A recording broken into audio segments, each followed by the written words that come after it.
భయపడకు రామ్, నీకు మంచి మార్క్సే వస్తాయి. రాకపోతే? వచ్చినా రాకపోయినా సింబా ఇప్పుడు ముఫాసాకి ఫేవరెటే కదా. Thank you daddy.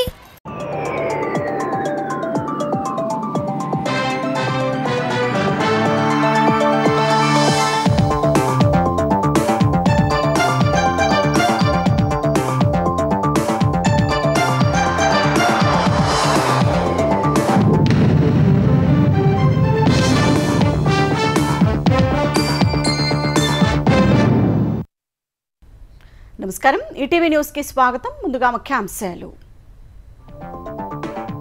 Guntur Nallapadu police స్టేషన్కు కొమ్మినేని శ్రీనివాసరావు తరలింపు. నేడు మంగళగిరి కోర్టులో హాజరుపరచనున్న పోలీసులు.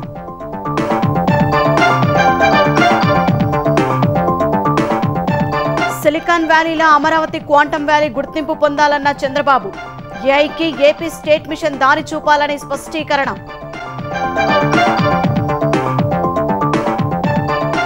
ఏపీలో మాన్యువల్ కౌన్సిలింగ్ ద్వారానే ఎస్జీటీల బదిలీలు. ఉపాధ్యాయులు, టీడీపీ ఎమ్మెల్సీల విజ్ఞప్తితో మంత్రి లోకేష్ నిర్ణయం.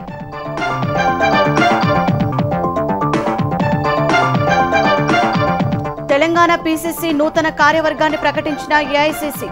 27 మంది ఉపాధ్యక్షులు, 69 మంది ప్రధాన కార్యదర్శులకు చోటు.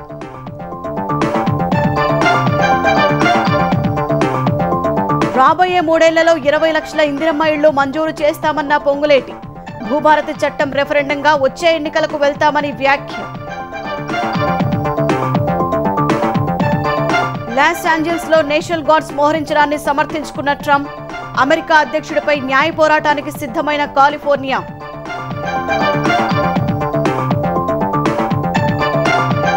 టీమిండియా మాజీ కెప్టెన్ మహేంద్ర సింగ్ ధోనీకి గొప్ప గౌరవం. హాల్ ఆఫ్ ఫేమ్ లో చోటు కల్పించిన ఐసీసీ.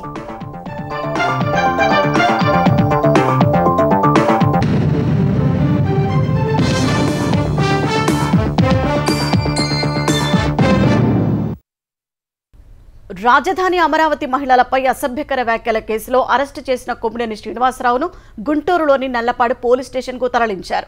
రాజధాని మహిళలు, AP Madiga corporation director Khammampati Sirisha ఫిర్యాదు మేరకు కొమ్మినేని శ్రీనివాసరావు, కృష్ణరాజు, సాక్షి టీవీ యాజమాన్యంపై తుళ్లూరులో కేసులు నమోదు చేశారు. ఈ క్రమంలో హైదరాబాద్లో కొమ్మినేనిని అరెస్టు చేసిన పోలీసులు నల్లపాడు స్టేషన్కు తీసుకువచ్చారు. నేడు మంగళగిరి కోర్టులో హాజరుపరచనున్నారు. సాక్షి ఛానల్లో చర్చ సందర్భంగా రాజధాని అమరావతి మహిళల పట్ల అసభ్య వ్యాఖ్యలపై రాజధాని రైతులు, మహిళలు, AP Madiga corporation director Kambhampati Sirisha ఫిర్యాదు మేరకు పోలీసులు కేసు నమోదు చేశారు. అమరావతిలో ఉన్న తాడికొండ ఎస్సీ రిజర్వ్డ్ నియోజకవర్గంలోని దళిత మహిళల్ని అవమానించారన్న ఫిర్యాదుతో ఎస్సీ ఎస్టీ అట్రాసిటీ, ఇతర సెక్షన్ల కింద కేసు పెట్టారు. సాక్షి యాజమాన్యంపైన కేసు నమోదు చేశారు. ఈ క్రమంలో కొమ్మినేని శ్రీనివాసరావును తుళ్లూరు పోలీసులు హైదరాబాద్ జర్నలిస్టు కాలనీలోని ఆయన ఇంటికి వెళ్లి అదుపులోకి తీసుకున్నారు. అక్కడి నుంచి విజయవాడ మీదుగా గుంటూరులోని నల్లపాడు స్టేషన్ కు తరలించారు. ఈ ఘటనకు సంబంధించి రాజధాని అమరావతిలోనే కాక రాష్ట్ర వ్యాప్తంగా మహిళలు పెద్ద ఎత్తున నిరసనలు చేయడం, సాక్షి కార్యాలయాల వద్ద ఆందోళన చేయడంతో కొమ్మినేని తరలింపులో అప్రమత్తంగా వ్యవహరించారు. తుళ్లూరు స్టేషన్ కు తీసుకెడితే అవాంఛనీయ ఘటనలు జరిగే ప్రమాదం ఉండడంతో విజయవాడ స్టేషన్ కు తీసుకెళ్లాలని ప్రాథమికంగా నిర్ణయించుకున్నారు. ఆందోళనల దృష్ట్యా దీన్ని విరమించుకున్నారు. విజయవాడ, మంగళగిరి, గుంటూరు, నల్లపాడు స్టేషన్లలో ఎక్కడ భద్రత ఉంటుందనే అంశంపై పోలీసులు, అధికారులు మల్లగుల్లాలు పడ్డారు. ఎట్టకేలకు రాత్రి 10 గంటల ప్రాంతంలో నల్లపాడు స్టేషన్ కు తరలించారు. కొమ్మినేని శ్రీనివాసరావును నల్లపాడు స్టేషన్ కు తీసుకొస్తారనే సమాచారంతో మీడియా అక్కడకు చేరుకుంది. అయితే రాత్రి 10 గంటల సమయంలో మీడియా కంటపడకుండా పోలీసు వాహనంలో కాకుండా కిటికీలకు నల్లటి కవరున్న మామూలు వాహనంలో స్టేషన్ ముందు నుంచి కాకుండా వెనుక మార్గం నుంచి లోనికి తీసుకెళ్లారు. రాత్రంతా నల్లపాడు స్టేషన్లోనే కొమ్మినేనిని ఉంచిన పోలీసులు నేడు మంగళగిరి కోర్టులో హాజరుపరచనున్నారు. ఈ కేసులో మరో నిందితుడు కృష్ణంరాజు అజ్ఞాతంలోకి వెళ్లిపోయారు. విజయవాడ అయోధ్యానగర్ కాలనీలోని ఇంటికి తాళం వేసి కృష్ణంరాజు పరారయ్యారు. ఆయన్ను పట్టుకునేందుకు పోలీసులు గాలిస్తున్నారు. అసభ్య వ్యాఖ్యలపై ఏపీ వ్యాప్తంగా పలు పోలీస్ స్టేషన్లలోనూ కేసులు నమోదయ్యాయి. అమరావతి మహిళలపై జర్నలిస్టు కృష్ణరాజు అనుచిత వ్యాఖ్యలు చేయడంపై టీడీపీ నేతలు మండిపడ్డారు. ఎన్నికల్లో ప్రజలు వైసీపీకి బుద్ధి చెప్పినా జగన్ ఇంకా అమరావతిపై విషం చిమ్ముతున్నారని ధ్వజమెత్తారు. మహిళలను కించపరిచేలా మాట్లాడితే ఉపేక్షించేది లేదని తేల్చెప్పారు. ఇది అంత ఈజీగా తీసుకునే విషయం కాదు. ఇలాంటి వాళ్ళకి ఇంకా వదిలేస్తే ఇంకా అసలు మహిళల మీద ఇంకా ఎటువంటి కార్యక్రమాలకి దారితీస్తారో కూడా ఎంతో ఇదిగా ఉంది. ముఖ్యంగా ఏ మహిళ మీదైనా ఎవరైనా మాట్లాడాలి అన్నటువంటి ఆలోచన ఎవరికైనా వచ్చినా సరే అటువంటి ఆలోచనలు కూడా భూస్థాపితం చేయాలి. ప్రతి ఒక్క మహిళను కూడా మనం ఒక సోదరిగా భావించాలి. ప్రతిపక్షంలో ఉన్న వాళ్ళని కూడా మేము హీనంగా ఎప్పుడు మాట్లాడలేదు. మేము వచ్చే సంవత్సరం అయింది, ఎప్పుడన్నా ఒక్కరి గురించి మాట్లాడినా ఎవరన్నా మా పార్టీలో మాట్లాడితే వాళ్ళ మీద కూడా శిక్ష ఉంటుంది. ఎవరిని కూడా వదిలేదే లేదు. మహిళల్ని తేడం అనేది జరిగింది. నిజంగా చాలా బాధాకర విషయం. ఎవరు కూడా రాజకీయాలలో మహిళలకి అన్యాయంగా జరిగే విధంగా మాటలు కానీ చేష్టలు కానీ చేయడానికి ఎప్పుడు కూడా ఎవరు క్షమించారు. సిలికాన్ వ్యాలీలో అమరావతి క్వాంటమ్ వ్యాలీ ఒక ప్రత్యేక గుర్తింపు పొందాలని ముఖ్యమంత్రి చంద్రబాబు స్పష్టం చేశారు. క్వాంటమ్ టెక్నాలజీ ఏఐకి ఏపీ స్టేట్ క్వాంటమ్ మిషన్ దారి చూపాలని సూచించారు. ఈ నెల 30న క్వాంటమ్ మిషన్పై రాజధానిలో వర్క్షాప్ నిర్వహిస్తున్నట్లు తెలిపారు. క్వాంటమ్ వ్యాలీ నిర్మాణం నుంచి ప్రతి అంశంపై అత్యంత శ్రద్ధ తీసుకోవాలని, ఐకానిక్గా బిల్డింగ్ నిర్మాణం జరగాలని అధికారులకు దిశానిర్దేశం చేశారు. ఏపీ స్టేట్ క్వాంటమ్ మిషన్పై సచివాలయంలో చంద్రబాబు ఐటీ రంగ నిపుణులతో సమీక్ష చేశారు. అమరావతిలో క్వాంటమ్ వ్యాలీ ఎకోసిస్టమ్ ఏర్పాటుపై అభిప్రాయాలు తీసుకున్నారు. సమీక్షలో అధికారులు ప్రెజెంటేషన్ ద్వారా ఏపీ స్టేట్ క్వాంటమ్ మిషన్ అజెండాను, కార్యాచరణను వివరించారు. క్వాంటమ్ మిషన్ కు ముఖ్యమంత్రి నేతృత్వం వహిస్తారు. ఏపీ స్టేట్ క్వాంటమ్ మిషన్ ను 2 దశలుగా పూర్తి చేయనున్నారు. 2025-27 మొదటి దశగా, 2027-2030 రెండవ దశగా చేపడతారు. ఏపీ స్టేట్ క్వాంటమ్ మిషన్ కు ఐబీఎం సారథ్యం వహిస్తుంది. తెలంగాణ పీసీసీ నూతన కార్యవర్గాన్ని ఏఐసీసీ ప్రకటించింది. 27 మంది ఉపాధ్యక్షులు, 69 మంది ప్రధాన కార్యదర్శులకు చోటు కల్పించింది. టీపీసీసీ కమిటీల ఏర్పాటులో విధేయత, సామాజిక సమతుల్యతకు కాంగ్రెస్ అధిష్టానం పెద్దపీట వేసింది. తొలిసారి ఎన్నికైన ఎమ్మెల్యేలు, ఎంపీలు, ఎమ్మెల్సీలతో కలిపి 27 మంది ఉపాధ్యక్షులు, 69 మంది ప్రధాన కార్యదర్శుల పేర్లు వెల్లడించింది. తెలంగాణలో కులగణన తర్వాత ప్రకటించిన పీసీసీ కమిటీలో దాదాపు 68% ఎస్సీ, ఎస్టీ, బీసీ సామాజిక వర్గాలకు అవకాశం కల్పించడంపై టీపీసీసీ అధ్యక్షుడు మహేష్ కుమార్ గౌడ్, సీఎం రేవంత్ రెడ్డి లోతైన కసరత్తు చేసినట్లు తెలుస్తోంది. సుదీర్ఘ కసరత్తు తర్వాత కాంగ్రెస్ అధిష్టానం తెలంగాణ పీసీసీ నూతన కార్యవర్గాన్ని ప్రకటించింది. 27 మంది ఉపాధ్యక్షులతో పాటు 69 మంది ప్రధాన కార్యదర్శుల్ని నియమిస్తూ ఏఐసీసీ ప్రధాన కార్యదర్శి కేసీ వేణుగోపాల్ 2 జాబితాల్ని ప్రకటించారు. 27 మంది ఉపాధ్యక్షుల్లో సీనియర్ నాయకుడు కుమార్రావుకు తిరిగి ఉపాధ్యక్ష పదవి ఇవ్వగా, తొలిసారి ఎంపీగా ఎన్నికైన రఘువీరెడ్డి, ఎమ్మెల్యేలు నాయిని రాజేందర్ రెడ్డి, చిక్కుడు వంశీకృష్ణ, ఎమ్మెల్సీ బల్మూరి వెంకట్, బస్వరాజు సారయ్యతో పాటు పలువురికి స్థానం కల్పించారు. ఆ 27 మంది ఉపాధ్యక్షుల్లో బీసీలు 8, ఎస్సీలు 5, ఎస్టీలు 2, ముస్లింలకు 3 లెక్కన ఆయా సామాజిక వర్గాలకు పదవులు దక్కినట్లు పీసీసీ వర్గాలు వెల్లడించాయి. మొత్తం పదవుల్లో 67% ఎస్సీ, ఎస్టీ, బీసీ, మైనారిటీలకు దక్కినట్లు పార్టీ వర్గాలు చెప్తున్నాయి.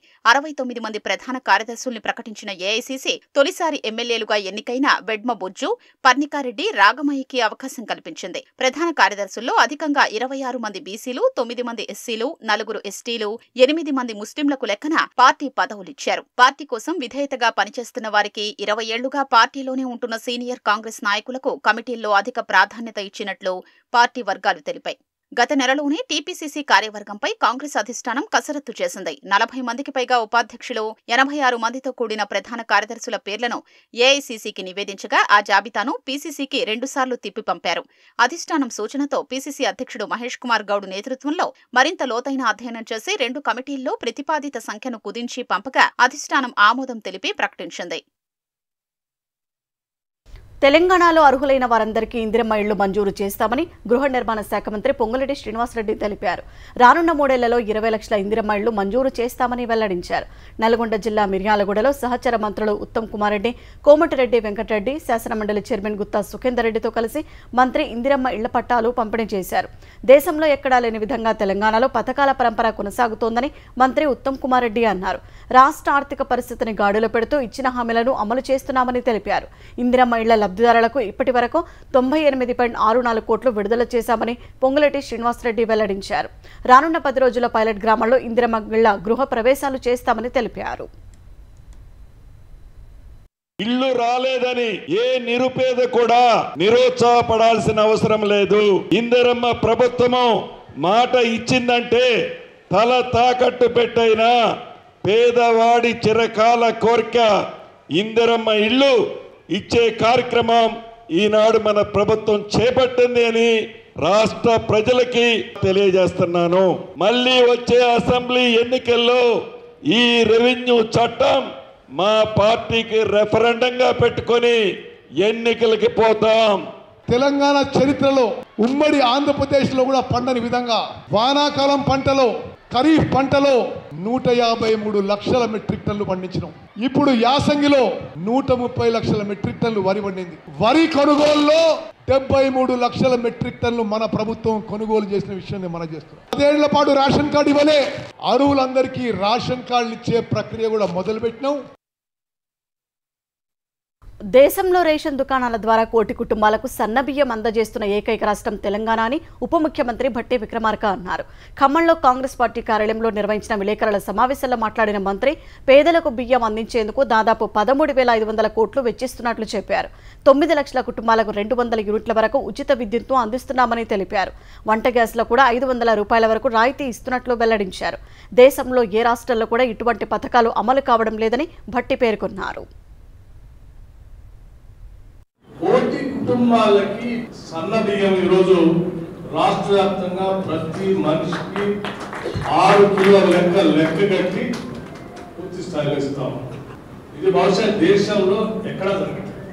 మరి కోటి కుటుంబాలకి రాష్ట్రంలో సన్న బియ్యం వేయడానికి దాదాపు 13,500 కోట్ల రూపాయలు మనం ఖర్చు పెడతాము. ఈ దేశంలో ఏ రాష్ట్రం కూడా అందరికీ పేదవాళ్ళకి, బడుగు బలైన వర్గాలకి, మధ్యతరగతి కుటుంబాలకు అందరికీ ఈ రకంగా బియ్యం ఇచ్చినటువంటి చరిత్ర ఈ దేశంలో ఎక్కడ కేవలం మనం చేస్తాం. ఆంధ్రప్రదేశ్లో ఎస్జిటీలకు ఆన్లైన్ కౌన్సిలింగ్ బదులుగా మాన్యువల్ కౌన్సిలింగ్ నిర్వహించాలని నిర్ణయించినట్లు విద్యాశాఖ మంత్రి నారా లోకేష్ తెలిపారు. ఎస్జిటీల కౌన్సిలింగ్కు సంబంధించిన ముఖ్య ప్రకటనను అందరూ గమనించాలని ఆయన సూచించారు. పార్వతీపురం మన్యం జిల్లాలో సోమవారం క్షేత్రస్థాయి పర్యటన అనంతరం ప్రజాప్రతినిధులు, టీడీపీ ఎమ్మెల్సీలు వేపాడ చిరంజీవి, కంచర్ల శ్రీకాంత్, భూమిరెడ్డి రామ్ గోపాల్ రెడ్డి, ఆలపాటి రాజా, పేరాబత్తుల రాజశేఖర్తో ఎస్జిటీ కౌన్సిలింగ్పై చర్చించామన్నారు. ఉపాధ్యాయుల అభిప్రాయాలను ఎస్జిటీలు తనకు తెలిపారని మంత్రి స్పష్టం చేశారు.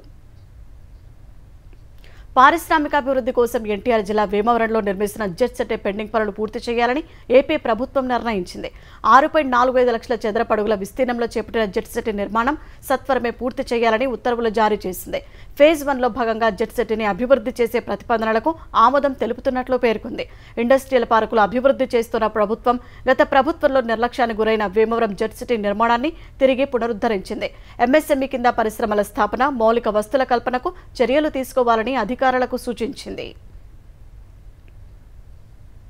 ఇంధన కాలుష్యాన్ని నివారించే లక్ష్యంతో పర్యావరణ పరిరక్షణ దిశగా ప్రభుత్వం చర్యలు తీసుకుంటుందని విశాఖ ఎంపీ భరత్ తెలిపారు. ఎలక్ట్రిక్ ఇంటర్సిటీ బస్సు సర్వీసులలో పేరుగాంచిన ఫ్రెష్ బస్ సంస్థ విశాఖపట్నం, అమరావతి, గుంటూరు నగరాల మధ్య 8 కొత్త సర్వీసులను ప్రారంభించింది. ఎంపీ భరత్ జెండా ఊపి బస్సులను ప్రారంభించారు. కాలుష్య నివారణకు తమ ప్రభుత్వం పెద్దపీట వేస్తోందని, ఇందులో భాగంగా ఆర్టీసీలోను 100 ఎలక్ట్రిక్ బస్సు సర్వీసులను ప్రారంభించనున్నట్లు తెలిపారు. బాలభరోసా అనే కొత్త పథకానికి త్వరలో శ్రీకారం చుట్టనున్నట్లు తెలంగాణ మహిళా శిశు సంక్షేమ శాఖ మంత్రి సీతక్క తెలిపారు. రాష్ట్రంలోని 5 ఏళ్లలోపు చిన్నారులకు అన్ని రకాల వైద్య పరీక్షలు చేసి అవసరమైన సర్జరీలు ఉచితంగా చేయనున్నట్లు మంత్రి వెల్లడించారు. మహిళా, శిశు, దివ్యాంగుల సంక్షేమంపై కలెక్టర్లతో మంత్రి వీడియో కాన్ఫరెన్స్ నిర్వహించారు. స్వయం సహాయక సంఘాలను బలోపేతం చేయాలని, అర్హత గల ప్రతి మహిళ చేరేలా చర్యలు తీసుకోవాలని కలెక్టర్లకు చెప్పారు. అక్టోబర్ 2న మహిళా సంఘాల సోలార్ ప్లాంట్లు ప్రారంభమయ్యేలా కలెక్టర్లు ప్రత్యేక దృష్టి పెట్టాలని స్పష్టం చేశారు. రాష్ట్రంలో 22 జిల్లాల్లో జరుగుతున్న ఇందిరా మహిళా శక్తి భవన నిర్మాణ పనులను నవంబర్లోగా పూర్తి చేయాలని చెప్పారు. మహిళా సంఘాలకు అప్పగించిన స్కూల్ యూనిఫామ్, కుట్టు పనులు 90% పూర్తయ్యాయని తెలిపారు. పాఠశాలలు తెరిచే రోజునే విద్యార్థులందరికీ యూనిఫామ్లు ఇవ్వనున్నట్లు చెప్పారు. ఈ నెల 11న అంగన్వాడీలు తెరుచుకోనున్నాయని, చిన్నారులు చేరేలా చొరవ చూపాలని తెలిపారు. ప్రైవేటు ప్లే స్కూళ్లకు తీటుగా అంగన్వాడీలను తీర్చిదిద్దాలన్నారు. శిథిలావస్థలో ఉన్న అంగన్వాడీ కేంద్రాలను సమీపంలోని ప్రభుత్వ భవనాల్లోకి మార్చాలని చెప్పారు. కొత్తగా 1000 అంగన్వాడీ భవనాలను నిర్మించనున్నట్లు తెలిపిన మంత్రి వాటికి స్థలాలను సేకరించాలని కలెక్టర్లను ఆదేశించారు. దివ్యాంగులకు ధృవీకరణ పత్రాల కోసం 38 ఆసుపత్రుల్లో పరీక్షలు నిర్వహిస్తున్నామని, సకాలంలో ధృవీకరణ పత్రాలు అందేలా కలెక్టర్లు చర్యలు తీసుకోవాలన్నారు. తెలంగాణలో అర్చకులు, దేవాదాయ శాఖ ఉద్యోగులకు గ్రాట్యుటీని పెంచినట్లు మంత్రి కొండా సురేఖ తెలిపారు.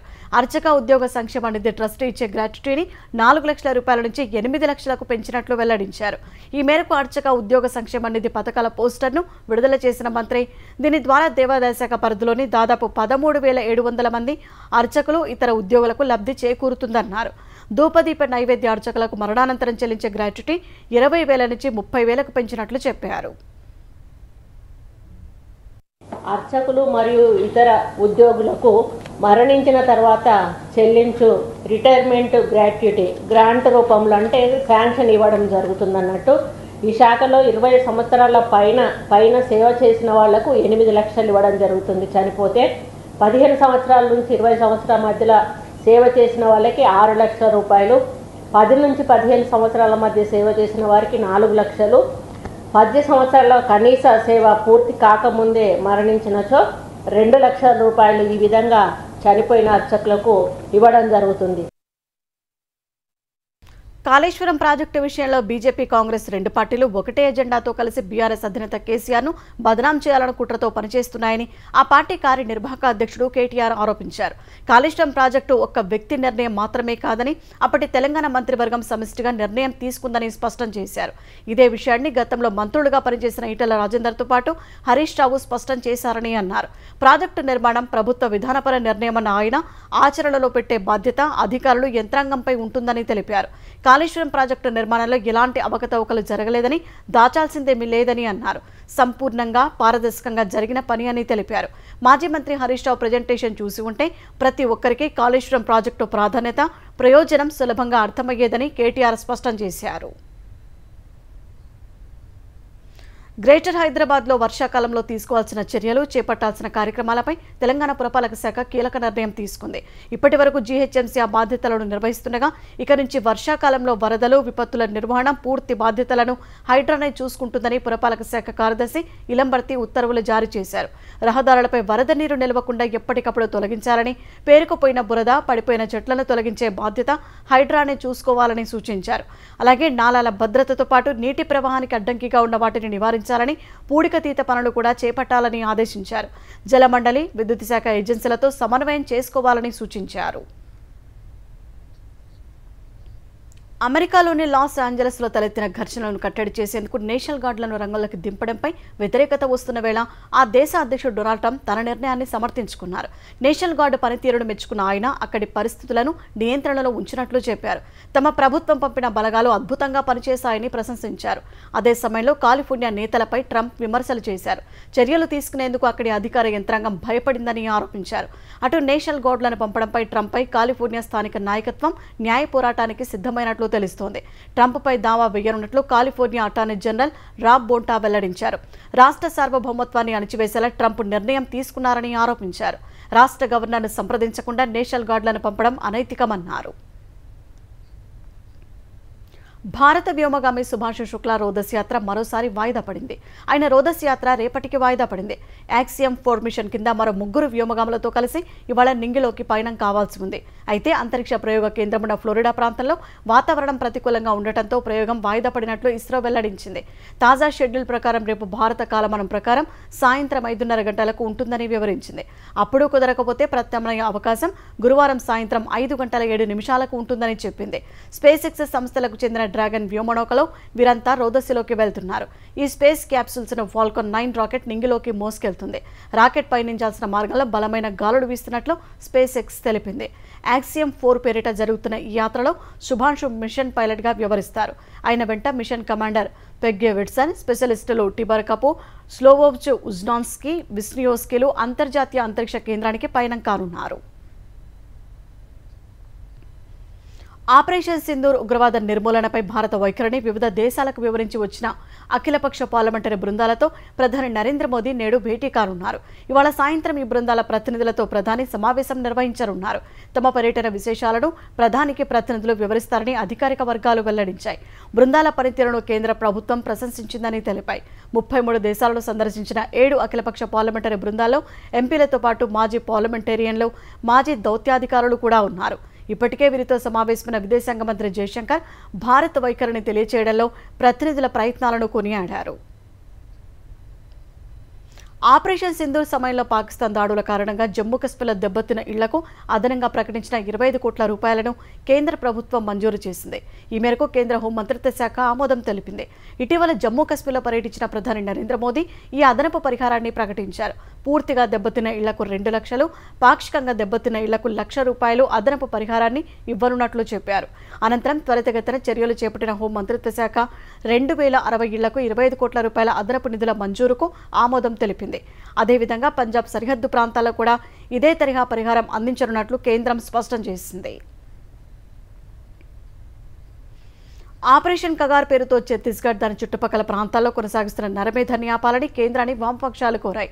ఈ మేరకు సిపిఐ, సిపిఎం, ఆర్ఎస్పీ, ఏఐఎఫ్బి ప్రధాన కార్యదర్శులు ఉమ్మడిగా ప్రధాని నరేంద్ర మోదీకి లేఖ రాశారు. ప్రస్తుతం పలువురు సీనియర్ మావోయిస్టు నేతలు భద్రతా దళాల నిర్బంధంలో ఉన్నట్లు తెలిసిందని వారిని కోర్టు ముందు హాజరుపరచాలని డిమాండ్ చేశారు. ఛత్తీస్గఢ్ ప్రాంతంలో పూర్తిగా భద్రతా దళాలను మోహరించడంతో సామాన్య జీవనానికి ఇబ్బందులు ఏర్పడుతున్నట్లు అక్కడున్న ఆదివాసులు ఫిర్యాదు చేస్తూ వస్తున్నారని లేఖలో పేర్కొన్నారు. సమస్యల పరిష్కారానికి చర్చలు చేపట్టాలని ప్రభుత్వానికి ఇప్పటికే అన్ని రాజకీయ పార్టీలు, సామాజిక సంఘాలు పిలుపునిచ్చాయని తెలిపారు. దానిని దృష్టిలో పెట్టుకుని ప్రభుత్వం తక్షణమే చట్ట వ్యతిరేక హత్యలు, హింసను నిలిపివేయాలని లేఖలో ప్రధానిని డిమాండ్ చేశారు. టీమిండియా మాజీ కెప్టెన్ మహేంద్ర సింగ్ ధోనికి గొప్ప గౌరవం దక్కింది. ఐసీసీ హాల్ ఆఫ్ ఫేమ్ జాబితాలో ధోనికి చోటు కల్పిస్తూ అంతర్జాతీయ క్రికెట్ బోర్డు నిర్ణయం తీసుకుంది. కొత్తగా ప్రకటించిన జాబితాలోకి 5 పురుష క్రికెటర్లు, 2 మహిళా క్రికెటర్లతో మొత్తం 7 చోటు కల్పించింది. భారత్ నుంచి ధోని, దక్షిణాఫ్రికా మాజీ కెప్టెన్లు Graeme Smith, Hashim Amla, Australia మాజీ ఆటగాడు మాథ్యూ హెడెన్, న్యూజిలాండ్ మాజీ కెప్టెన్ డానియల్ విట్టోరీ ఉన్నారు. మహిళా క్రికెటర్లలో పాక్ నుంచి Sana Mir, England star player Sarah టేలర్కు అవకాశం దక్కింది. క్రికెట్లో అత్యుత్తమ ఆట తీరు ప్రదర్శించిన వారిని గౌరవించేలా హాల్ ఆఫ్ ది ఫేమ్లోకి కొత్త సభ్యులను ఆహ్వానిస్తున్నట్లు ఐసీసీ చైర్మన్ జైషా అన్నారు. దిగ్గజ ఆటగాళ్లతో పాటు తన పేరును గుర్తుంచుకోవడం గొప్ప గౌరవమని ధోని వ్యాఖ్యానించాడు. ధోని సారథ్యంలో భారత్ 3 ఐసీసీ ట్రోఫీలను గెలుచుకుంది. 2007 టీ20 ప్రపంచ cup, 2011 one day world cup, 2013 ICC champions ట్రోఫీని భారత్ గెలుచుకుంది.